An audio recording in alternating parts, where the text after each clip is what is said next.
வணக்கம். கோவை நீலகிரி செய்திகளுக்காக செய்திகள் வாசிப்பது சரவணன். உதகை 8வது வார்டு மிஷனரி ஹில் பகுதியில் தொடர்ந்து பல வாரங்களாக கழிவுநீர் சாலை முழுவதும் வெள்ளம் போல பெருக்கெடுத்து ஓடிவரும் சுகாதார சீர்கேடு.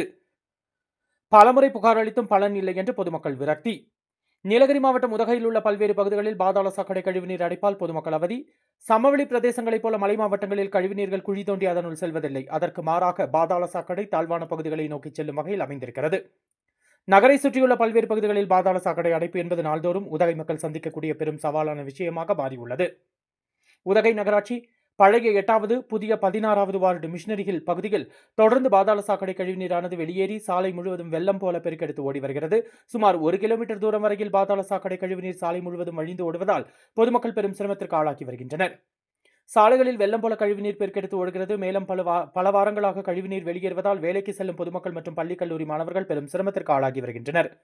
கடும் துர்நாற்றத்துடன் கழிவுநீர் வெளியேறுவதால் வயதான முதியோருக்கு நோய் தொற்று பரவும் அபாயமும் அதிகமாகவே இருந்து வருகிறது. இத்துடன் இந்த சாலை முழுவதுமாக செடிகள் புதர் போல் வளர்ந்து பயத்தை ஏற்படுத்தி வருகிறது. இதனால் வனவிலங்குகளின் புகலிடமாக மாறிவிடும் என்று பொதுமக்கள் அச்சம் தெரிவிக்கின்றனர். இதுகுறித்து நகரமன்ற உறுப்பினர் மற்றும் நகராட்சி நிர்வாகத்திற்கு பலமுறை புகார் அளித்தும் இதுவரை பலனில்லை என்று விரக்தி தெரிவிக்கின்றனர். கோவை நீலகிரி செய்திகளுக்காக எமது சிறப்பு செய்தியாசிரியர் தமிழ் வெங்கடேசன்.